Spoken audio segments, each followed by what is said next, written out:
224.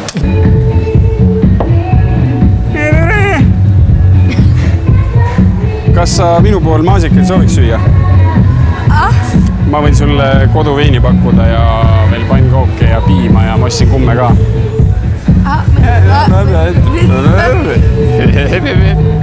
Tead mis või? Ma natukene ikkagi pelgan selles mõttes, et tead, ma lugesin just Facebookist, et need traditsioonilise perekonna kaitsjad, need ei poolda ju kummi kasutamist, sest et suhe peaks põhinema truudusel.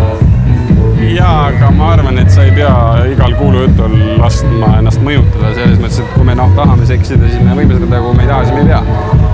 Mulle läheb ka see tervise ja see truuduse asi väga korda. Ja sa oskad pannkooke teha või? Sellised mehed mulle küll meeldivad. Tead, ma helistan oma korterikaaslasele ja ütlen talle, et ma ei tule koju üheseks, sest meil on selline kokkulepe, et ma ütlen talle. Helista muidugi. Ja ma ütlen ausalt, ega see kummi kasutamine ei tähenda seda, et sa ei hooli või ei ole truu. Ma ütleks otse vastupidi.